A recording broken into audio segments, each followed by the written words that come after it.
Hello everyone most welcome to your own channel right on. ਜਿਹੜੇ ਵੀ students math master cadre ਦੀ ਤਿਆਰੀ ਕਰ ਰਹੇ ਨੇ ਜਾਂ ਕਰਨਾ ਚਾਹੁੰਦੇ ਨੇ ਉਹ ਬਹੁਤ ਹੀ ਵਧੀਆ ਤਰੀਕੇ ਨਾਲ ਇਸ ਚੈਨਲ ਤੋਂ ਆਪਣੀ ਤਿਆਰੀ ਜੋ ਹੈ ਉਹ ਕਰ ਸਕਦੇ ਨੇ। ਕਿਵੇਂ ਕਰ ਸਕਦੇ ਹੋ? ਫੁੱਲ ਸਿਲੇਬਸ ਤੁਹਾਨੂੰ ਇੱਥੇ ਮਿਲੇਗਾ, ਸਭ ਕੁਝ ਅਵੇਲੇਬਲ ਹੈ। ਐਮਸੀਕਿਊਜ਼ ਆਪਣੇ 11 ਤੋਂ ਲਾਈਵ ਕਲਾਸਿਸ ਦੇ ਵਿੱਚ ਸਟਾਰਟ ਹੋਣਗੇ, ਠੀਕ ਹੈ। ਤੇ ਟਾਈਮਿੰਗ ਉਸਦੀ ਸਭ ਕੁਝ ਤੁਹਾਨੂੰ ਟੈਲੀਗ੍ਰਾਮ ਗਰੁੱਪ ਦੇ ਵਿੱਚ ਦੱਸ ਦਿੱਤਾ ਜਾਏਗਾ। ਟੈਲੀਗ੍ਰਾਮ ਗਰੁੱਪ ਦਾ ਜੋ ਲਿੰਕ ਹੈ ਉਹ ਤੁਹਾਨੂੰ ਡਿਸਕ੍ਰਿਪਸ਼ਨ ਦੇ ਵਿੱਚ ਮਿਲ ਜਾਏਗਾ। ਜਿਨ੍ਹਾਂ ਨੇ ਹਾਲੇ ਤੱਕ ਲਿੰਕ ਨੂੰ ਕਲਿੱਕ ਕਰਕੇ ਗਰੁੱਪ ਨੂੰ ਜੁਆਇਨ ਨਹੀਂ ਕੀਤਾ ਉਹ ਕਰ ਲਓ, ਤੇ ਜਿਨ੍ਹਾਂ ਨੇ ਹਾਲੇ ਤੱਕ ਰੈੱਡ ਬਟਨ ਨੂੰ ਕਲਿੱਕ ਕਰਕੇ ਸਬਸਕ੍ਰਾਈਬ ਨਹੀਂ ਕੀਤਾ ਚੈਨਲ ਨੂੰ, ਦੈਨ ਪਲੀਜ਼ ਛੋਟੀ ਜਿਹੀ ਰਿਕੁਐਸਟ ਹੈ, ਸਬਸਕ੍ਰਾਈਬ ਵੀ ਕਰ ਲਓ ਐਂਡ ਸ਼ੇਅਰ ਵੀ ਕਰ ਦਿਓ। ਕਾਫੀ ਜ਼ਿਆਦਾ ਹੈਲਪਫੁਲ ਤੇ ਯੂਸਫੁਲ ਹੈ। ਅਗਰ ਤੁਹਾਨੂੰ ਲੱਗ ਰਿਹਾ ਕਿ ਸਾਡੀ ਕਲਾਸਿਸ ਤੁਹਾਡੇ ਲਈ ਕਾਫੀ ਜ਼ਿਆਦਾ ਹੈਲਪਫੁਲ ਤੇ ਯੂਸਫੁਲ ਸਾਬਿਤ ਵੀ ਹੋ ਰਹੀਆਂ ਨੇ, ਜਿਹੜੇ ਸਟੂਡੈਂਟਸ ਮਤਲਬ ਤਿਆਰੀ ਕਰਨਾ ਚਾਹੁੰਦੇ ਨੇ, ਵਧੀਆ ਤਿਆਰੀ ਕਰ ਪਾ ਰਹੇ ਨੇ, ਦੈਨ ਇਸ ਨੂੰ ਜ਼ਿਆਦਾ ਤੋਂ ਜ਼ਿਆਦਾ ਸ਼ੇਅਰ ਕਰੋ ਆਪਣੇ ਫਰੈਂਡਸ ਦੇ ਨਾਲ, ਠੀਕ ਹੈ ਜੀ। ਆਪਣਾ ਜੋ ਟੌਪਿਕ ਹੈ ਉਹ ਹੈ ਗਰੁੱਪ ਥਿਊਰੀ। ਗਰੁੱਪ ਥਿਊਰੀ ਜੋ ਚੈप्टर है ये अपना 19th चैप्टर है। ये चैप्टर अज आप कोशिश कर रही हैं मैं पूरी दी पूरी कि कवर अप कर सका, ठीक है। एंड इस जो आ वाली क्लास है, इस क्लास के अज आप डिस्कस कर रहे हैं, आप डिस्कस कर रहे हैं centre and normaliser of a group which is important. Centre की है ग्रुप का, नॉर्मलाइजर की है ग्रुप का, ये कन्फ्यूजन बनी रहती है, बट आपू क्लीयर इतने मैं कोशिश करूँगी कि थोड़ा डाउट जो कन्फ्यूजन है वो मैं क्लीयर कर सका, ठीक है। पहले तो आप गल कर लें सेंटर की। जेकर ਤੁਹਾਨੂੰ ਹਾਲੇ ਤੱਕ ਇਹ ਨਹੀਂ ਕਲੀਅਰ ਹੋਇਆ ਕਿ ਗਰੁੱਪ ਕੀ ਹੈ ਜਾਂ ਸਬ ਗਰੁੱਪ ਕੀ ਹੈ, ਤਾਂ ਉਹਦੇ ਲਈ ਤੁਸੀਂ ਪ੍ਰੀਵੀਅਸ ਕਲਾਸਿਸ ਦੇਖ ਲਓ। ਮੈਂ ਤੁਹਾਨੂੰ ਇਹ ਸੁਜੈਸਟ ਕਰਾਂਗੀ ਕਿ ਅਗਲੀਆਂ ਚੀਜ਼ਾਂ ਨੂੰ ਦੇਖਣ ਤੋਂ ਪਹਿਲਾਂ ਪਿਛਲੀਆਂ ਚੀਜ਼ਾਂ ਬਾਰੇ ਬਿਲਕੁਲ ਆਪਣੇ ਡਾਊਟਸ ਕਲੀਅਰ ਰੱਖੋ, ਕਿਉਂਕਿ ਉਹਦੇ ਨਾਲ ਕੀ ਹੋਊਗਾ, ਤੁਹਾਨੂੰ ਅੱਗੇ ਜਾ ਕੇ ਮਤਲਬ ਜਿਵੇਂ ਹੁਣ ਸੈਂਟਰ ਆਫ ਗਰੁੱਪ ਪੜ੍ਹ ਰਹੇ ਆ ਜਾਂ ਨੋਰਮਲਾਈਜ਼ਰ ਆਫ ਗਰੁੱਪ ਪੜ੍ਹ ਰਹੇ ਆ, ਤਾਂ ਉਹ ਆਪਣੇ ਕੋਲ ਹੀ ਉਦੋਂ ਤੱਕ ਉਸਦੇ ਚੀਜ਼ਾਂ ਪਜ਼ਲ ਹੀ ਰਹਿਣਗੀਆਂ ਮਾਈਂਡ 'ਚ, ਜਦੋਂ ਤੱਕ ਪਿਛਲੀਆਂ ਚੀਜ਼ਾਂ ਪਜ਼ਲ ਨੇ, ਠੀਕ ਹੈ। ਗਰੁੱਪ ਕਲੀਅਰ ਹੋ ਗਿਆ, फिर सब ग्रुप के उपर आओ, सब ग्रुप क्लीयर हो गया, फिर सेंटर के उपर आओ। इस तरीके नाल अगे बढ़ो। बार बार क्लासेस देखो, थ्योरेटिकल पार्ट है, थोड़ी बहुत पजल हो सकती है, बाकी मैं कोशिश कर रही हूँ कि कोई डाउट रहे ना, ठीक है। तो अगर आप गल करिए सेंटर ऑफ द ग्रुप की होंदा है, तो पहली गल तो सेंटर ऑफ द ग्रुप होने के लिए एक ग्रुप का होना भी जरूरी है। मैंने एक ग्रुप लै लिया, let this is a group. ये मेरे को की है, एक ग्रुप है जिहदे उपर स्टार बाइनरी ऑपरेशन लग रहा है जी, मेरे को की है सैट है, सब कुछ दिता होया। पहली गल तो सेंटर ऑफ ग्रुप ਨੂੰ ਤੁਸੀਂ ਰਿਪਰੈਜ਼ੈਂਟ ਕਿਵੇਂ ਕਰਦੇ ਹੋ? ਸੈਂਟਰ ਆਫ ਗਰੁੱਪ ਨੂੰ ਤੁਸੀਂ ZG ਦੇ ਨਾਲ ਰਿਪਰੈਜ਼ੈਂਟ ਕਰਦੇ ਹੋ, ਠੀਕ ਹੈ। ਨਾਮ ਹੁਣ ਇੱਥੇ ਇੱਕ ਨਵਾਂ ਆ ਗਿਆ ਆਪਣੇ ਕੋਲ ਵਿੱਚ ZG। ਇਹਦਾ ਮਤਲਬ ਕੀ ਹੈ? ਸੈਂਟਰ ਆਫ ਗਰੁੱਪ, ਠੀਕ ਹੈ। ਹੁਣ ਸੈਂਟਰ ਆਫ ਗਰੁੱਪ ਨੂੰ ਇਸ ਤਰੀਕੇ ਨਾਲ ਰਿਪਰੈਜ਼ੈਂਟ ਕਰਦੇ ਆ ਤਾਂ ਇਹ ਹੈ ਕਿ it is defined as Z of Z is equal to, पहला मैं एक बार लिख रही हाँ फिर एक्सप्लेन करांगी कि X कोई भी एलीमेंट है जो कि बिलोंग करता है G दे बिलोंग करता है। मतलब देखो प्रॉपरली समझने की कोशिश करो। G कोई भी सैट है, वो मैंने एक एलीमेंट ले लिया X, ठीक है, ग्रुप है, ठीक है। तो वो मैंने एक कोई भी एलीमेंट ले लिया सेट G X। अगर मैं X दी किसी भी एलीमेंट के नाल, ठीक है जी, कंपोजिशन करवावा, ठीक है, इतने स्टार लिखना चाहो तो लिख सकते हो, ठीक है जी। इतने मेरे को की हो जाएगा GX हो जाएगा, ये दोनों आपस दे विच इक्वल आ जाते हैं for all G belongs to G, ठीक है, क्लीयर है। तो हम इतने ही लैट कर लो। पहली गल तो समझने की कोशिश करो भी है कि इसमें Z ऑफ G भी लिख देंगे है, C ऑफ G भी लिख देंगे है, ठीक है। और डिपेंड करता है क्वेश्चन के उपर किमें लिखा हुआ है, मीनिंग सेम ही है। तो मतलब की है, कहते दोनों ही एलीमेंट्स की ने अपने को ग्रुप के बिलोंग करते हैं और दोनों आपस के जेकर गल करिए कम्यूटेटिव ने। हुण ये सारे ग्रुप वास्ते गल कर रही है, मैं किसी एक पर्टिकुलर एलीमेंट वास्ते गल नहीं कर रही, सारे ही ग्रुप्स के नाल। मतलब कोई एक इदा का एलीमेंट ग्रुप के होंदा है, वो ग्रुप जो वो एलीमेंट जो है ग्रुप के बाकी सारे एलीमेंट्स के नाल की करता है, कम्यूट करता है, कम्यूटेटिव होंदा है, ठीक है। कम्यूटेटिव का मतलब भी जेकर तुसी ओवली एक एलीमेंट के उपर और ग्रुप के किसी अनदर एलीमेंट के उपर बाइनरी ऑपरेशन लगाओ और या फिर उल्टा करके लगाओ, तो वो दोनों आपस के आते हैं सेम आते हैं। तो इसनों आपां की बोलते हैं? इसनों आपां बोलते हैं सेंटर ऑफ द ग्रुप, ठीक है। इसनों आपां की बोलते हैं? Centre of the group. उम्मीद है क्लीयर हो गया होगा, ठीक है। तो अगे अगर आप गल करिए सेंटर ऑफ द ग्रुप के विच, मैंने मान लिया कि ई कोई ना कोई आइडेंटिटी एलीमेंट अपने को हर एक ग्रुप के विच हुंदा, क्योंकि जेकर आइडेंटिटी एलीमेंट नहीं होगा तो शायद वो ग्रुप भी नहीं होगा, है ना। आइडेंटिटी एलीमेंट का कंपल्शन है कि ग्रुप के विच होएगा ही होएगा। अच्छा, जेकर मैं आइडेंटिटी एलीमेंट दी किसी भी एलीमेंट के नाल कंपोजिशन करवावां तो की मेरे को वापस आइडेंटिटी नहीं आएगी, सॉरी वापस वही एलीमेंट नहीं आएगा, आएगा ना। मतलब आइडेंटिटी का मतलब ही की हो गया? आइडेंटिटी का मतलब वही होंगे भी जो तुम वो बाइनरी ऑपरेशन लगा रहे हो किसी भी एलीमेंट के नाल, तो वापस वही एलीमेंट आ जाता होंगे। अच्छा, जेकर मैं उल्टा कर देवां, पहला G लै लवां फिर E लै लवां, तो भी तो सेम है। तो मतलब की हो गया? मतलब ये हो गया कि जो आइडेंटिटी एलीमेंट है वह थोड़े जो सेंटर है उसके 110% की करता होएगा, बिलोंग करता होएगा, क्योंकि ਉਹਦੇ ਵਿੱਚ ਮੈਨੂੰ ਹੋਰਾਂ ਦਾ ਤਾਂ ਪਤਾ ਨਹੀਂ, ਪਰ ਇੱਕ ਐਲੀਮੈਂਟ ਮੈਨੂੰ ਜ਼ਰੂਰ ਮਿਲ ਗਿਆ। ਉਹ ਕਿਹੜਾ ਮਿਲ ਗਿਆ? ਆਇਡੈਂਟੀਟੀ ਐਲੀਮੈਂਟ ਮਿਲ ਗਿਆ ਕਿ 100% ਤੁਹਾਡਾ ਆਇਡੈਂਟੀਟੀ ਐਲੀਮੈਂਟ ਤੁਹਾਡੇ ਸੈਂਟਰ ਆਫ ਗਰੁੱਪ ਦੇ ਵਿੱਚ ਹੋਊਗਾ, ठीक है, क्लियर है। अगर सेंटर ऑफ ग्रुप ਦੇ ਵਿੱਚ ਉਹ ਹੈ, ਕਿਉਂਕਿ ਉਹ ਹਰ ਇੱਕ ਐਲੀਮੈਂਟ ਦੇ ਨਾਲ ਕਮਿਊਟ ਕਰਦਾ ਹੈ, ਹਰ ਇੱਕ ਐਲੀਮੈਂਟ ਦੇ ਨਾਲ ਕੀ ਕਰਦਾ ਹੈ, ਉਹ ਕਮਿਊਟ ਕਰਦਾ ਹੈ, ਠੀਕ ਹੈ। ਤਾਂ ਜੇਕਰ ਇਹ ਸੈਂਟਰ ਆਫ ਗਰੁੱਪ ਦੇ ਵਿੱਚ ਹੈ ਤਾਂ ਸੈਂਟਰ ਆਫ ਗਰੁੱਪ ਜੋ ਹੈ ਆਪਣਾ ਉਹ ਖਾਲੀ ਤਾਂ ਰਿਹਾ ਨਹੀਂ, ਫਾਈ ਤਾਂ ਰਿਹਾ ਨਹੀਂ, ਕੁਛ ਨਾ ਕੁਛ ਉਹ 'ਚ 110% ਬਿਲੋਂਗ ਕਰਦਾ ਹੈ, ਔਰ ਕੁਛ ਨਾ ਕੁਛ ਕੀ ਹੈ ਐਲੀਮੈਂਟ, ਔਰ ਕਿਹੜਾ ਐਲੀਮੈਂਟ ਹੈ, ਆਈਡੈਂਟੀਟੀ ਐਲੀਮੈਂਟ ਹੈ, ਠੀਕ ਹੈ। ਸੋ ਇਹ ਕੀ ਹੋਏਗਾ ਆਪਣੇ ਕੋਲੇ ਜਿਹੜਾ ਇੱਕ ਹੋਰ ਇਹਦੇ ਵਿੱਚ ਰਿਜ਼ਲਟ ਇਹ ਹੈ, ਚਲੋ ਇੱਕ ਤਾਂ ਤੁਹਾਨੂੰ ਇਹ ਪਤਾ ਲੱਗ ਗਿਆ ਵੀ ਕਦੇ ਵੀ ਖਾਲੀ ਨਹੀਂ ਹੋ ਸਕਦਾ, ਦੂਜਾ ਤੁਹਾਨੂੰ ਇਹ ਪਤਾ ਲੱਗ ਗਿਆ ਕਿ ਇਹਦੇ ਵਿੱਚ ਹਮੇਸ਼ਾ ਆਈਡੈਂਟੀਟੀ ਐਲੀਮੈਂਟ ਹੋਏਗਾ ਹੀ ਹੋਏਗਾ, ਤੀਸਰਾ ਤੁਸੀਂ ਇਹ ਚੀਜ਼ ਹਮੇਸ਼ਾ ਆਪਣੇ ਮਾਈਂਡ ਦੇ ਵਿੱਚ ਰੱਖੋ ਕਿ ਇਹ ਹੈ ਜੋ ਇਹ ਹਮੇਸ਼ਾ ਇੱਕ ਸਬ ਗਰੁੱਪ ਹੁੰਦਾ ਹੈ। ਕਿਹਦਾ ਸਬ ਗਰੁੱਪ ਹੁੰਦਾ ਹੈ, ਜੀ ਦਾ ਸਬ ਗਰੁੱਪ ਹੁੰਦਾ ਹੈ। This is always a subgroup, ਇਹ ਇੱਕ ਸਬ ਗਰੁੱਪ ਹੋਏਗਾ ਹੀ ਹੋਏਗਾ, ਕਿਸ ਦਾ, ਜੀ ਦਾ, ਠੀਕ ਹੈ। ਔਰ ਅਗਰ ਬਾਈ ਚਾਂਸ ਇਹ ਸਬ ਗਰੁੱਪ ਐਬਿਲੀਅਨ ਹੋ ਗਿਆ, ਐਬਿਲੀਅਨ ਦਾ ਮਤਲਬ ਤੁਸੀਂ ਸਮਝਦੇ ਹੋ ਕਿ ਕਮਿਊਟੇਟਿਵ ਵੀ ਹੋ ਗਿਆ, ਕਮਿਊਟੇਟਿਵ ਮਤਲਬ ਇਸ ਦੇ ਵੀ ਆਪਣੇ ਸਾਰੇ ਐਲੀਮੈਂਟਸ ਕਮਿਊਟ ਕਰਕੇ, ਠੀਕ ਹੈ। ਹੁਣ ਪਜ਼ਲ ਨਾ ਹੋਈਓ, ਇੱਥੇ ਮੈਂ ਇਕੱਲੇ ਜੀ ਦੀ ਜ਼ੈਡ ਆਫ ਜੀ ਦੀ ਗੱਲ ਕਰ ਰਹੀ ਹਾਂ, ਤਾਂ ਇਹ ਕੀ ਹੋ ਗਿਆ, ਐਬਿਲੀਅਨ ਹੋ ਗਿਆ। ਅਗਰ ਇਹ ਐਬਿਲੀਅਨ ਹੋ ਗਿਆ ਤਾਂ ਤੁਸੀਂ ਕਹੋਗੇ ਕਿ ਇਹਦੇ ਵਿੱਚ ਤੇ ਗਰੁੱਪ ਦੇ ਵਿੱਚ ਤਾਂ ਕੋਈ ਫਰਕ ਰਿਹਾ ਹੀ ਨਹੀਂ, ਸਾਰੇ ਐਲੀਮੈਂਟਸ ਆਪਸ ਦੇ ਵਿੱਚ ਕੀ ਹੋ ਗਏ ਜੀ, ਇਕੁਅਲ ਹੋ ਗਏ, ਔਰ ਦੋਨੋਂ ਆਪਸ ਦੇ ਵਿੱਚ ਕੀ ਹੋ ਗਏ, ਬਰਾਬਰ ਹੋ ਗਏ, ਠੀਕ ਹੈ। ਸੋ ਐਬਿਲੀਅਨ ਤੋਂ ਬਾਅਦ ਇੱਕ ਇੱਥੇ if and only if add ਕਰ ਦਿਓ, मतलब जे एबिलियन है दैन दोनों इक्वल होंगे, जे दोनों इक्वल नहीं दैन एबिलियन होएगा, दोनों ही एक दूजे के नाल जुड़िया हुई गल्लां ने, ठीक है। तो सेंटर ऑफ द ग्रुप दे विच दोबारा रिपीट कर देने हैं। पहली गल तो सेंटर ऑफ ग्रुप है कि सेंटर ऑफ ग्रुप इत्थे मेरे कोल है, हाँ जी इत्थे मैं हाँ जी सेंटर ऑफ ग्रुप मेरे कोल है, कहंदे इहनूं पहली गल तो इस तरीके नाल रिप्रेजेंट किया जाता है, ठीक है। कोई भी एक ग्रुप मेरे कोल है, ठीक है। हुण मान लो मेरे कोल कोई भी एक ग्रुप है 1 2 3 0 भी लै लो मूरे है ना, 0 1 2 3 4 समथिंग कुछ भी है, तो ਉਹਦੇ ਵਿੱਚ ਕੋਈ ਨਾ ਕੋਈ ਇੱਕ ਐਦਾਂ ਦਾ ਐਲੀਮੈਂਟ ਪੱਕਾ ਹੋਏਗਾ ਜਿਹੜਾ ਬਾਕੀ ਸਾਰੇ ਐਲੀਮੈਂਟਸ ਦੇ ਨਾਲ ਕਮਿਊਟੇਟਿਵ ਜਾਂ ਕਮਿਊਟ ਕਰੇਗਾ। ਕਮਿਊਟੇਟਿਵ मतलब वही है कि फर्स्टली तुसी x ਦੇ ਉੱਪਰ ਲਗਾਓ ਜਾਂ g ਦੇ ਉੱਪਰ ਲਗਾਓ, ਦੋਨੋਂ ਆਪਸ ਦੇ ਵਿੱਚ ਇਕੁਅਲ ਹੋਣਗੇ, ਤਾਂ ਮਤਲਬ ਕੋਈ ਨਾ ਕੋਈ ਇੱਕ ਇਹਦੇ ਵਿੱਚ ਐਲੀਮੈਂਟ ਹੋ ਜਾਂਦਾ ਹੈ ਜਿਹੜਾ ਕਿ ਬਾਕੀ ਸਾਰੇ ਐਲੀਮੈਂਟਸ ਦੇ ਨਾਲ ਕੀ ਕਰਦਾ, ਕਮਿਊਟ ਕਰਦਾ ਹੈ। ਔਰ ਇਦਾਂ ਦੇ ਸਾਰੇ ਐਲੀਮੈਂਟਸ ਨੂੰ ਇਕੱਠਾ ਕਰਕੇ ਆਪਾਂ ਇੱਕ ਬਣਾ ਲੈਂਦੇ ਹਾਂ, ਗਰੁੱਪ ਬਣਾ ਲੈਂਦੇ ਹਾਂ ਸੇਮ ਕੰਪੋਜੀਸ਼ਨ ਦੇ ਅੰਦਰ, ਤੇ ਉਸ ਨੂੰ ਆਪਾਂ ਕੀ ਬੋਲਦੇ ਹਾਂ, ਸੈਂਟਰ ਆਫ ਗਰੁੱਪ ਬੋਲਦੇ ਹਾਂ, ਠੀਕ ਹੈ। ਤੇ ਉਹ ਸੈਂਟਰ ਆਫ ਗਰੁੱਪ ਦੇ ਵਿੱਚ ਇੱਕ ਗੱਲ ਸ਼ੋਰਟੀ ਹੈ ਵੀ ਆਈਡੈਂਟੀਟੀ ਐਲੀਮੈਂਟ ਹੋਏਗਾ ਹੀ ਹੋਏਗਾ, ਜਿਹਦੇ ਕਰਕੇ ਤੁਸੀਂ ਕਹਿ ਸਕਦੇ ਹੋ ਕਿ ਉਹ ਖਾਲੀ ਤਾਂ ਹੈ ਨਹੀਂ, ਔਰ ਉਹ ਹਮੇਸ਼ਾ ਸਬ ਗਰੁੱਪ ਹੁੰਦਾ। ਅਗਰ ਬਾਈ ਚਾਂਸ ਇਹ ਸਬ ਗਰੁੱਪ ਦੇ ਵਿੱਚ ਕਮਿਊਟੇਟਿਵ ਪ੍ਰੋਪਰਟੀ ਵੀ ਹੋਲਡ ਕਰ ਜਾਂਦੀ ਹੈ, ਮਤਲਬ ਉਹ ਬਿਲੀਅਨ ਵੀ ਹੋ ਜਾਂਦਾ ਹੈ, ਤਾਂ ਆਪਾਂ ਕਵਾਂਗੇ ਕਿ ਦੋਨੋਂ ਆਪਸ ਦੇ ਵਿੱਚ ਕੀ ਨੇ ਜੀ, ਇਕੁਅਲ ਨੇ। ਹੁਣ ਆਪਾਂ ਚੱਲਦੇ ਹਾਂ ਅੱਗੇ ਨੋਰਮਲਾਈਜ਼ਰ ਵੱਲ, ਕਿ ਨੋਰਮਲਾਈਜ਼ਰ ਕੀ ਹੈ। ਨੋਰਮਲਾਈਜ਼ਰ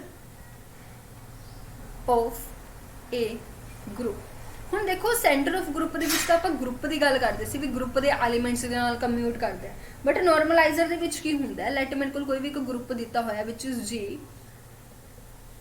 ਜੀ ਮੇਰੇ ਕੋਲ ਕੋਈ ਵੀ ਇੱਕ ਗਰੁੱਪ ਦਿੱਤਾ ਹੋਇਆ, ਜੀ ਇਜ਼ ਅ ਗਰੁੱਪ, ਠੀਕ ਹੈ। ਤਾਂ ਇਹਦੇ ਵਿੱਚ ਕਹਿੰਦੇ ਕੋਈ ਨਾ ਕੋਈ ਇੱਕ ਐਲੀਮੈਂਟ ਜ਼ਰੂਰ ਹੋਏਗਾ, ਇਸ ਗਰੁੱਪ ਦੇ ਵਿੱਚ ਕੋਈ ਨਾ ਕੋਈ ਇੱਕ ਐਲੀਮੈਂਟ ਜ਼ਰੂਰ ਹੋਏਗਾ ਜਿਹਨੂੰ ਤੁਸੀਂ ਕਿਵੇਂ ਡਿਨੋਟ ਕਰਦੇ ਹੋ, ਐਨ ਏ ਦੇ ਨਾਲ ਡਿਨੋਟ ਕਰਦੇ ਹੋ। This is the representation of normalizer, ਠੀਕ ਹੈ। ਤਾਂ ਇਹਨੂੰ ਤੁਸੀਂ ਐਨ ਏ ਦੇ ਨਾਲ ਰਿਪਰੈਜ਼ੈਂਟ ਕਰਦੇ ਹੋ। ਜੇਕਰ ਤੁਸੀਂ ਕਹੋਗੇ ਕਿ ਐਨ ਏ ਇਜ਼ ਇਕੁਅਲ ਟੂ, ਕਹਿੰਦੇ ਐਕਸ ਇੱਦਾਂ ਦਾ ਇੱਕ ਐਲੀਮੈਂਟ ਜੋ ਹੈ ਉਹ ਜੀ ਦੇ ਵਿੱਚ ਬਿਲੋਂਗ ਕਰਦਾ ਹੈ, ਜਿਹੜਾ ਕਿ ਇਸ ਏ ਦੇ ਨਾਲ ਕਮਿਊਟ ਕਰਿਆ ਕਰੇਗਾ। ਮਲਟੀਪਲਾਈ ਲਿਖ ਦਿੱਤੀ ਇੱਥੇ ਮੈंने, ਬਾਈਨਰੀ ਆਪਰੇਸ਼ਨ ਦਾ ਸਟਾਰ ਆਏਗਾ, ਠੀਕ ਹੈ। ਐਕਸ ਏ ਲਿਖ ਲਓ, ਸਿੱਧਾ ਲਿਖ ਦਿੰਦੇ ਆ ਐਕਸ ਏ ਵਿਚ is equal to a x, ਠੀਕ ਹੈ ਜੀ। ਹੁਣ ਇਹਦੇ ਵਿੱਚ ਦੇਖੋ ਇੱਥੇ ਨੋਰਮਲਾਈਜ਼ਰ ਤੇ ਸੈਂਟਰ ਦੇ ਵਿੱਚ ਕੋਈ ਖਾਸ ਫਰਕ ਨਹੀਂ ਹੈ। ਫਰਕ ਇੰਨਾ ਹੈ ਕਿ ਉੱਥੇ ਆਪਾਂ ਪੂਰੇ ਗਰੁੱਪ ਦੀ ਗੱਲ ਕਰਦੇ ਹਾਂ ਕਿ ਜਿਹੜਾ ਐਕਸ ਹੈ ਉਹ ਸਾਰੇ ਐਲੀਮੈਂਟਸ ਦੇ ਨਾਲ ਕਮਿਊਟ ਕਰ, ਮਤਲਬ ਇੱਕ ਹੋ ਸਕਦਾ ਹੈ, 2 ਐਲੀਮੈਂਟਸ ਹੋ ਸਕਦੇ ਨੇ, ਜਿਹਦੇ ਨਾਲ ਕਮਿਊਟ ਕਰਦਾ ਉਹਦਾ ਆਪਾਂ ਸੈੱਟ ਬਣਾ ਲੈਂਦੇ ਹਾਂ। ਬਟ ਨੋਰਮਲਾਈਜ਼ਰ ਦੇ ਵਿੱਚ ਕੀ ਹੁੰਦਾ, ਨੋਰਮਲਾਈਜ਼ਰ ਦੇ ਵਿੱਚ ਆਪਾਂ ਐਲੀਮੈਂਟ ਦੀ ਗੱਲ ਕਰਦੇ ਹਾਂ ਕਿ ਐਕਸ ਕੋਈ ਐਲੀਮੈਂਟ ਹੈ ਜੋ ਉਸ ਪਰਟੀਕੂਲਰ ਐਲੀਮੈਂਟ ਦੇ ਨਾਲ, ਮਤਲਬ ਕੋਈ ਇੱਕ ਹੋਰ ਐਲੀਮੈਂਟ ਹੈ ਏ, ਉਹਦੇ ਨਾਲ ਕੀ ਕਰੂਗਾ, ਕਮਿਊਟ ਕਰੂਗਾ, ਤਾਂ ਉਹ ਜਿਹੜਾ ਏ ਹੋਏਗਾ ਉਹ ਮੇਰੇ ਕੋਲ ਕੀ ਹੋ ਜਾਊਗਾ, ਨੋਰਮਲਾਈਜ਼ਰ ਹੋ ਜਾਊਗਾ, ਠੀਕ ਹੈ। ਹੁਣ ਆਪਾਂ ਇੱਥੇ ਜੇਕਰ ਆਈਡੈਂਟੀਟੀ ਦੀ ਥੋੜੀ ਚੈਕਿੰਗ ਕਰ ਲਈਏ ਤਾਂ ਆਈਡੈਂਟੀਟੀ ਮੇਰੇ ਕੋਲ ਕੀ ਹੁੰਦਾ ਹੈ, ਗਰੁੱਪ ਦੇ ਵਿੱਚ ਹੁੰਦਾ ਹੈ। ਅਗਰ ਤੁਸੀਂ ਕਿਸੇ, ਹੁਣ ਮੰਨ ਲਓ ਮੈਨੇ ਕੀ ਲਿਆ, ਐਕਸ ਜੋ ਐਲੀਮੈਂਟ ਸੀ ਮੈਨੇ ਆਈਡੈਂਟਿਟੀ ਲੈ ਲਿਆ, ਆਈਡੈਂਟਿਟੀ ਚਾਹੇ ਕੋਈ ਮਰਜ਼ੀ ਐਲੀਮੈਂਟ ਹੋਵੇ ਉਹਦੇ ਨਾਲ ਤਾਂ ਕਮਿਊਟ ਕਰੇਗਾ ਹੀ ਕਰੇਗਾ ਨਾ, ਇਹਦੇ ਵਿੱਚ ਤਾਂ ਕੋਈ ਗੱਲ ਹੈ ਨਹੀਂ, ਡਾਊਟ ਹੈ ਨਹੀਂ, ਉਹਦੇ ਨਾਲ ਤਾਂ ਕਮਿਊਟ ਕਰੂਗਾ ਹੀ ਕਰੂਗਾ। ਤਾਂ ਇੱਥੋਂ ਪਤਾ ਲੱਗ ਜਾਂਦਾ ਹੈ ਕਿ ਜਿਹੜਾ ਆਈਡੈਂਟਿਟੀ ਹੈ ਉਹ ਨੋਰਮਲਾਈਜ਼ਰ ਦੇ ਵਿੱਚ ਪੱਕਾ ਬਿਲੋਂਗ ਕਰੂਗਾ, ਠੀਕ ਹੈ। ਅਗਰ ਆਈਡੈਂਟਿਟੀ ਐਲੀਮੈਂਟ ਨੋਰਮਲਾਈਜ਼ਰ ਦੇ ਵਿੱਚ ਬਿਲੋਂਗ ਕਰ ਗਿਆ ਤਾਂ ਸੇਮ ਰਿਜ਼ਲਟ ਕਿ ਨੋਰਮਲਾਈਜ਼ਰ ਕਦੇ ਵੀ ਖਾਲੀ ਨਹੀਂ ਹੋ ਸਕਦਾ, ਨੋਰਮਲਾਈਜ਼ਰ ਕਦੇ ਵੀ ਖਾਲੀ ਨਹੀਂ ਹੋ ਸਕਦਾ। ਔਰ ਨੋਰਮਲਾਈਜ਼ਰ ਵੀ ਕੀ ਹੁੰਦਾ ਹੈ, ਸਬ ਗਰੁੱਪ ਕਿਹਦਾ ਹੁੰਦਾ ਹੈ, ਜੀ ਦਾ ਹੁੰਦਾ ਹੈ, ਸਬ ਗਰੁੱਪ ਆਫ जी ठीक है जी। और इस ਤੋਂ ਇਲਾਵਾ ਜੇਕਰ ਤੁਸੀਂ ਆਇਡੈਂਟੀਟੀ ਦਾ ਨੋਰਮਲਾਈਜ਼ਰ ਕੱਢਣ ਦੀ ਕੋਸ਼ਿਸ਼ ਕਰੋਗੇ ਤਾਂ ਵਾਪਸ ਤੁਹਾਡੇ ਕੋਲ ਗਰੁੱਪ ਆ ਜਾਊਗਾ, ਕਿਉਂਕਿ ਆਇਡੈਂਟੀਟੀ ਸਾਰਿਆਂ ਨਾਲ ਹੀ ਕਮਿਊਟ ਕਰਦਾ ਹੈ। ਤਾਂ ਨੋਰਮਲਾਈਜ਼ਰ ਦੇ ਵਿੱਚੋਂ ਸਾਰੇ ਹੀ ਐਲੀਮੈਂਟਸ ਆ ਜਾਣਗੇ ਜਿਹੜੇ ਕਿ ਆਇਡੈਂਟੀਟੀ ਨਾਲ ਕਮਿਊਟ ਕਰਦੇ ਹੋਣਗੇ, ਤਾਂ ਵਾਪਸ ਗਰੁੱਪ ਬਣ ਜਾਊਗਾ। ਠੀਕ ਹੈ, ਤਾਂ ਇਹ ਥੋੜੀ ਜਿਹੀ ਸਮਝਣ ਵਾਲੀਆਂ ਗੱਲਾਂ ਨੇ, ਦੁਬਾਰਾ ਰਿਪੀਟ ਕਰ ਦਿੰਦੀ ਹਾਂ। ਨੋਰਮਲਾਈਜ਼ਰ ਨੂੰ ਆਪਾਂ, ਨੋਰਮਲਾਈਜ਼ਰ ਆਫ ਅ ਗਰੁੱਪ ਕੀ ਹੁੰਦਾ ਹੈ, ਕਹਿੰਦੇ ਜਦੋਂ ਆਪਾਂ ਸੈਂਟਰ ਆਫ ਗਰੁੱਪ ਦੀ ਗੱਲ ਕਰਦੇ ਸੀ ਉੱਥੇ ਕੀ ਸੀਗਾ ਕਿ ਮੈਨੇ ਗਰੁੱਪ ਦਾ ਇੱਕ ਐਲੀਮੈਂਟ ਲਿਆ, ਉਹਨੂੰ ਕੀ ਕੀਤਾ ਬਾਕੀ ਐਲੀਮੈਂਟਸ ਨਾਲ ਚੈੱਕ ਕੀਤਾ ਤੇ ਦੇਖਿਆ ਵੀ ਹਾਂਜੀ ਉਹ ਕਮਿਊਟ ਕਰਦਾ ਹੈ ਨਾ। ਨੋਰਮਲਾਈਜ਼ਰ ਦੇ ਵਿੱਚ ਆਪਾਂ ਗਰੁੱਪ ਦੀ ਨਹੀਂ, ਆਪਾਂ ਇੱਕ ਪਾਰਟਿਕੂਲਰ ਐਲੀਮੈਂਟ ਦੀ ਗੱਲ ਕਰਦੇ ਆ ਕਿ ਉਹ ਇੱਕ ਐਲੀਮੈਂਟ ਗਰੁੱਪ ਦੇ ਬਾਕੀ ਐਲੀਮੈਂਟਸ ਨਾਲ ਕਮਿਊਟ ਕਰਦਾ ਹੋਊਗਾ। ਠੀਕ ਹੈ, ਤਾਂ ਉਹਦੇ ਵਿੱਚ ਜਦੋਂ ਐਲੀਮੈਂਟ ਦੀ ਗੱਲ ਕਰਦੇ ਹਾਂ ਉਹ ਮੇਰੇ ਕੋਲ ਨੋਰਮਲਾਈਜ਼ਰ ਹੁੰਦਾ ਹੈ। ਨੈਕਸਟ ਅਗਰ ਆਪਾਂ ਗੱਲ ਕਰੀਏ ਆਇਡੈਂਟੀਟੀ ਐਲੀਮੈਂਟ ਹਰ ਇੱਕ ਦੇ ਨਾਲ ਕਮਿਊਟ ਕਰਦਾ ਹੈ ਤਾਂ ਉਹ ਏ ਦੇ ਨਾਲ ਵੀ ਕਰੇਗਾ, ਤਾਂ ਮਤਲਬ ਆਇਡੈਂਟੀਟੀ ਨੋਰਮਲਾਈਜ਼ਰ ਦੇ ਵਿੱਚ ਬਿਲੋਂਗ ਕਰਦੀ ਹੈ, ਤਾਂ ਖਾਲੀ ਹੋ ਨਹੀਂ ਸਕਦੀ, ਸਬ ਗਰੁੱਪ ਹੁੰਦੀ ਹੈ। ਤੇ ਜੇਕਰ ਤੁਸੀਂ ਆਇਡੈਂਟੀਟੀ ਦਾ ਨੋਰਮਲਾਈਜ਼ਰ ਕੱਢੋਗੇ ਤਾਂ ਉਹ ਹਮੇਸ਼ਾ ਕੀ ਹੋ ਜਾਂਦਾ ਹੈ, ਗਰੁੱਪ ਦੇ ਹੀ ਇਕੁਅਲ ਹੋ ਜਾਂਦਾ। ਠੀਕ ਹੈ, ਹੁਣ ਆਪਣੇ ਕੋਲ ਕੁਐਸਚਨ ਬਣ ਜਾਂਦਾ ਹੈ। ਠੀਕ ਹੈ ਜੀ, ਪਤਾ ਲੱਗ ਗਿਆ, ਉਮੀਦ ਹੈ ਪਤਾ ਲੱਗ ਗਿਆ ਹੋਏਗਾ ਸੈਂਟਰ ਆਫ ਦ ਗਰੁੱਪ ਤੇ ਨੋਰਮਲਾਈਜ਼ਰ ਆਫ ਦ ਗਰੁੱਪ ਕੀ ਹੁੰਦਾ ਹੈ। ਹੁਣ ਇਹਦੇ ਵਿੱਚ ਆਪਣੇ ਕੋਲ ਕੁਐਸਚਨ ਆ ਜਾਂਦਾ ਕਿ ਨਾ ਫਾਈਂਡ ਕਿਵੇਂ ਕਰੀਏ, ਪਤਾ ਕਿਵੇਂ ਲੱਗੂਗਾ ਵੀ ਨੋਰਮਲਾਈਜ਼ਰ ਕਿਹੜਾ ਹੈ, ਸੈਂਟਰ ਕਿਹੜਾ ਹੈ, how we can find out. So find out ਕਰਨ ਦੇ ਲਈ ਪਹਿਲੀ ਗੱਲ ਤਾਂ ਇਹਦੇ ਵਿੱਚ ਥਿਓਰੈਟੀਕਲ ਕੁਐਸਚਨਸ ਆਉਂਦੇ ਨੇ, ਬਟ ਸਟਿਲ ਆਪਾਂ ਨੂੰ ਪਤਾ ਹੋਣਾ ਚਾਹੀਦਾ ਕਿ ਫਾਈਂਡ ਆਊਟ ਕਰਨਾ ਕਿਵੇਂ ਹੈ। ਆਪਣੇ ਕੋਲ ਦੋ ਰਿਜ਼ਲਟ ਇਹ ਹੁੰਦੇ ਨੇ, ਇੱਕ ਰਿਜ਼ਲਟ, ਚਲੋ ਪਹਿਲਾਂ ਰਿਜ਼ਲਟ ਲਿਖੋ ਇੱਥੇ ਕਿ ਜੇਕਰ ਬਾਈ ਚਾਂਸ ਮੇਰੇ ਕੋਲ ਜੀ ਕੋਈ ਵੀ ਇੱਕ ਗਰੁੱਪ ਹੈ ਵਿਚ ਇਜ਼ ਐਬਿਲੀਅਨ। ਐਬਿਲੀਅਨ ਦਾ ਮਤਲਬ ਆਪਾਂ ਸਾਰੇ ਸਮਝਦੇ ਹਾਂ ਕਿ ਜੇਕਰ ਐਬਿਲੀਅਨ ਦੀ ਗੱਲ ਹੋ ਰਹੀ ਹੈ ਤਾਂ ਇਹਦੇ ਵਿੱਚ ਕਮਿਊਟੇਟਿਵ ਪ੍ਰੋਪਰਟੀ ਵੀ ਹੋਲਡ ਹੁੰਦੀ ਹੋਊਗੀ। ਮੈਂ ਬਾਰ-ਬਾਰ ਰਿਪੀਟ ਇਸ ਲਈ ਕਰ ਰਹੀ ਹਾਂ ਤਾਂ ਕਿ ਤੁਹਾਡੇ ਮਾਈਂਡ ਦੇ ਵਿੱਚ ਗੱਲਾਂ ਬੈਠ ਜਾਣ ਕਿ ਐਬਿਲੀਅਨ ਦਾ ਮਤਲਬ ਕੀ ਹੁੰਦਾ ਵੀ ਕਮਿਊਟੇਟਿਵ ਪ੍ਰੋਪਰਟੀ ਵੀ ਹੋਲਡ ਹੋ ਰਹੀ ਹੈ ਬਾਕੀ ਚਾਰੋਂ ਪ੍ਰੋਪਰਟੀਜ਼ ਦੇ ਨਾਲ। ਠੀਕ ਹੈ, ਸੋ ਇਹਦਾ ਮਤਲਬ ਕੀ ਹੋ ਗਿਆ, ਇਹਦੇ ਵਿੱਚ ਜੇਕਰ ਤੁਹਾਡੇ ਕੋਲ ਗਰੁੱਪ ਐਬਿਲੀਅਨ ਹੈ ਤਾਂ ਉਸ ਗਰੁੱਪ ਦਾ ਜੇਕਰ ਤੁਸੀਂ ਨੋਰਮਲਾਈਜ਼ਰ ਫਾਈਂਡ ਆਊਟ ਕਰ ਰਹੇ ਹੋ ਐਂਡ ਉਸਦਾ ਸੈਂਟਰ ਫਾਈਂਡ ਆਊਟ ਕਰ ਰਹੇ ਹੋ ਤਾਂ ਦੋਨੋਂ ਆਪਸ ਦੇ ਵਿੱਚ ਕੀ ਹੋਣਗੇ ਜੀ, ਇਕੁਅਲ ਹੋਣਗੇ।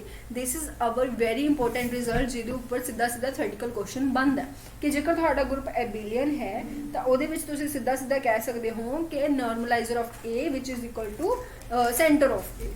ਠੀਕ ਹੈ, ਕਲੀਅਰ ਹੈ।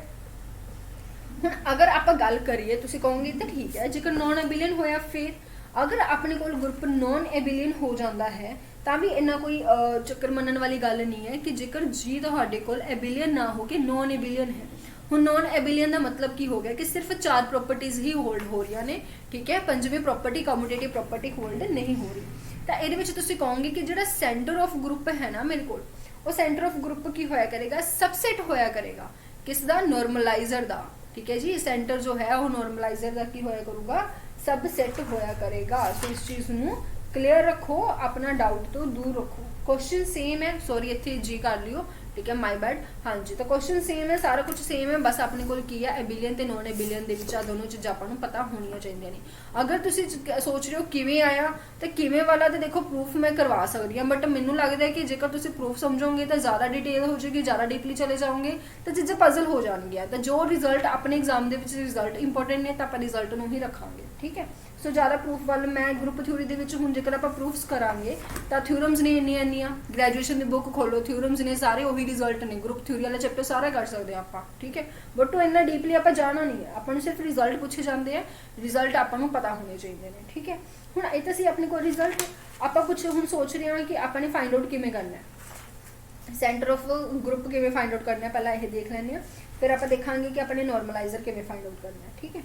तो centre of group find out करना है, मान लो मेरे को कोई भी मैं टेबल बना रही हूँ, इत्थे टेबल बनाना है तो देखो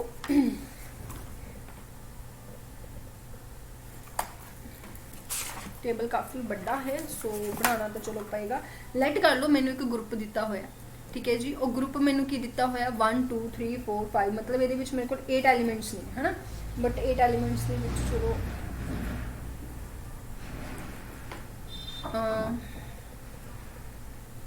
चलो आप एक सिंपल जी एग्जाम्पल लैने हैं, ठीक है। हुण देखो आपने जो कॉम्पिटेटिव चैक किया सी ग्रुप दे विच, आपने देखा सी कि जो तुहाडे कोले ग्रुप दे विच कॉम्पिटेटिव तुसीं चैक करदे हो तो with the help of table किवें करदे हो कि R1 C1 के बराबर आना चाहिए, R2 C2 के बराबर आना चाहिए, मतलब सारे रोज़ सारे कॉलम्स के बराबर आने चाहिए ने। तो जेकर सारे रोज़ सारे कॉलम्स के बराबर आ जाते हैं तो आप उसनूं कहने हैं कि वह कॉम्पिटेटिव ग्रुप है। केड़ा ग्रुप है, कॉम्पिटेटिव ग्रुप है, ठीक है। हुण ओही चीज़ आप उसकी हेल्प नाल ही आप सेंटर फाइंड आउट करया करांगे, ठीक है। लेट कर लो जी मेरे को की है जी मेरे को एक ग्रुप है which is equal to plus minus i, ठीक है जी, प्लस माइनस आई। मैं देख रही हूँ कोई होर अगर मैंने एग्जाम्पल मिल जाए, लेंदी बहुत ज़्यादा है, चलो कोई ना, ठीक है। तो ये की है प्लस माइनस जे होएगा, ठीक है जी। नैक्सट मेरे को प्लस माइनस के होएगा। इस तरीके ना मैंने एक ग्रुप दिता हुआ है जिथे जेकर मैं आई की गल करा तो आई मेरे को की है, आई मेरे को है 1001, ठीक है जी। मैंने प्रॉपरली मैंशन किया हुआ है कि जो आई है, आई मेरे को किस कैटेगरी का एलीमेंट है, 0 इस टाइप का एलीमेंट है। और जो जे है वो मेरे को किस टाइप का एलीमेंट है, वो मेरे को है 0 -1 1 0, ठीक है जी। एंड जो के है वो मेरे को किस टाइप का एलीमेंट है, के जो है वो मेरे को के है मेरे को 0 आयोटा आयोटा 0 इस टाइप का एलीमेंट है, ठीक है। तो जेकर ये मैं जस्ट थोड़ा दस रही हाँ कि जेकर मैं आई इंटू आई है ना, आई इंटू आई करा मतलब आई का स्केयर करा ਜਾਂ जे का स्केयर करा ਜਾਂ के का स्केयर करा तो सीधा सीधा मेरे को माइनस इंटू आइडेंटिटी आएगा, ठीक है। सो ये तुम करके देख सकते हो, मल्टीप्लाई करनी मैट्रिक्स मल्टीप्लिकेशन सबनों आती है, ठीक है। तो करके मैं ज़्यादा इतने खिंच नहीं रही क्योंकि इन्नी लंबी एग्जाम्पल आती नहीं। मैं तो जस्ट थोड़ा ये दसन की कोशिश करना चाहती हूँ इन द फ्यूचर कि आप सेंटर फाइंड किमें करना है, ठीक है। सो इतने जस्ट मैं थोड़ा दस रही हूँ कि कुछ नहीं किया, मैट्रिक्स की मल्टीप्लाई की है, आई नू आई दे नाल, जे नू जे दे नाल, तो थोड़े को माइनस आई आएगा, ठीक है। सिमिलरली जेकर मैं आई इंटू जे फाइंड आउट करूँगी या फिर मैं जे इंटू के फाइंड आउट करूँगी या फिर अगर आप गल करिए के इंटू आई फाइंड आउट करूँगी तो मेरे को जे आएगा। सो इन्हों की हैल्प नाल मैं सीधा सीधा इतने टेबल बना रही हूँ। टेबल मेरे को की बन रहा है, टेबल मेरे को बन रहा है कि मेरे को मल्टीप्लाई की होएगी कंपोजिशन है, ठीक है जी। और टेबल के जो एलीमेंट्स ने वो एलीमेंट्स तो सामने ने किहड़े किहड़े ने, आई माइनस आई इत्थे लिख लेने आप, i minus i again minus i, j minus j, k and minus के। सिमिलरली इत्थे होएगा आई माइनस आई,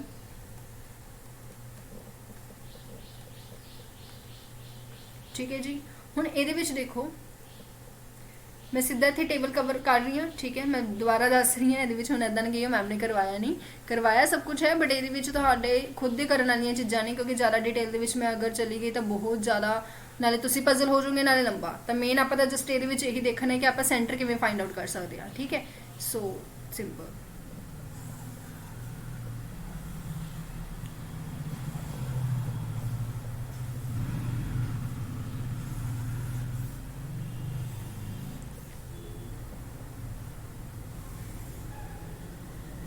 जी।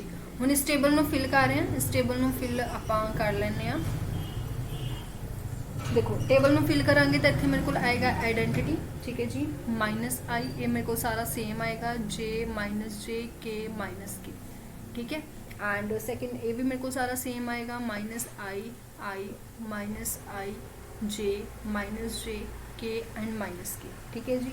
और उस तो बाद इतने मेरे को आएगा आई माइनस आई आई माइनस जे जे माइनस के, ठीक है।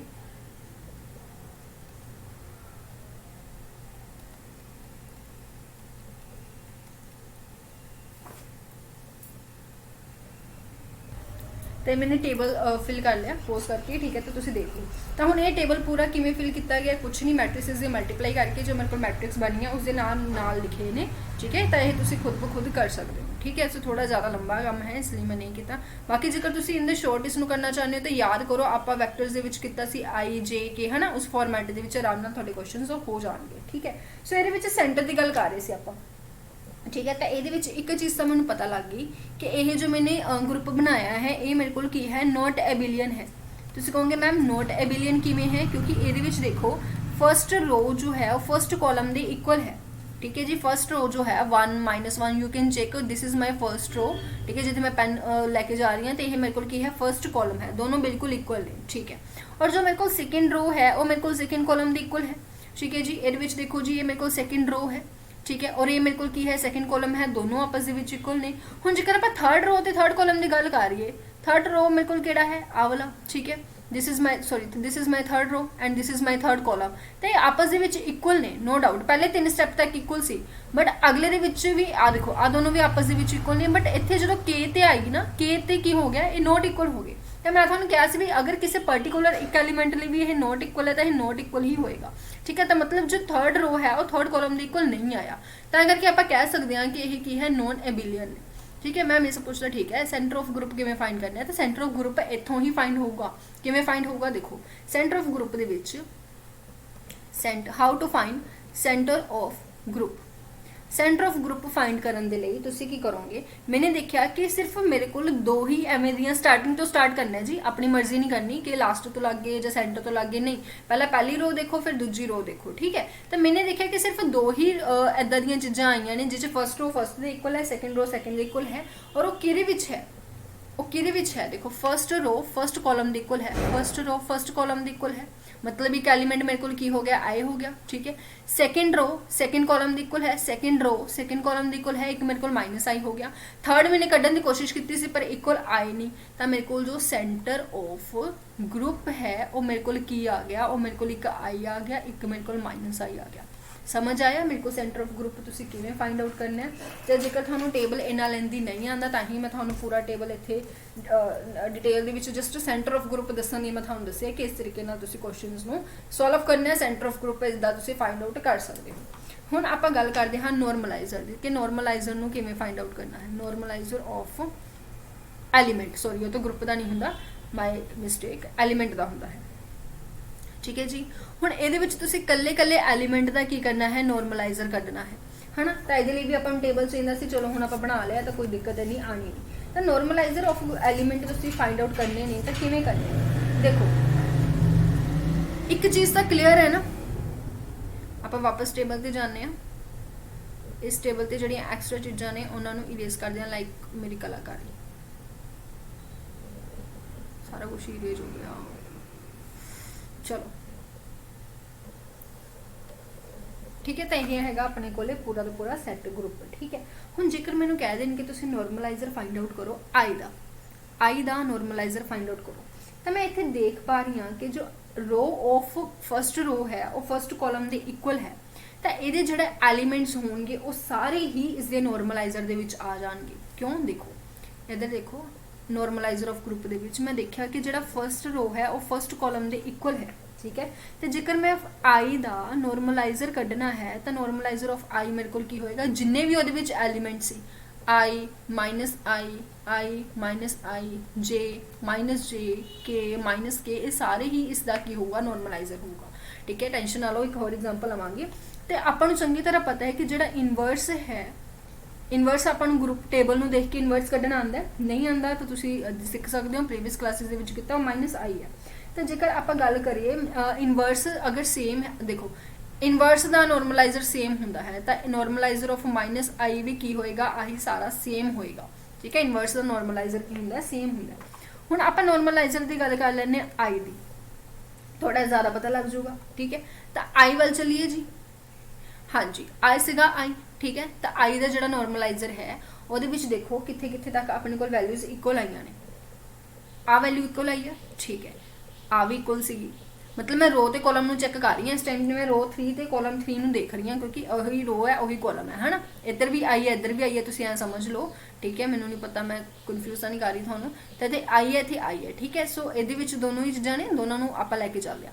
अच्छा फिर सैकेंड एलीमेंट के इक्वल है, थर्ड एलीमेंट के इक्वल है, फोर्थ एलीमेंट के इक्वल है, बट फिफ्थ ते आके फिर गड्डी खड़ गई। तो मतलब अपन जस्ट आही 4 एलीमेंट्स लैने ने, ठीक है, सिर्फ आही 4 एलीमेंट्स लैने ने जोड़े इक्वल ने। तो यह 4 एलीमेंट्स नहीं लैने, इन्हां दे सामने वाला जो जिहदी इमेज ये बन रही है वो लैना है।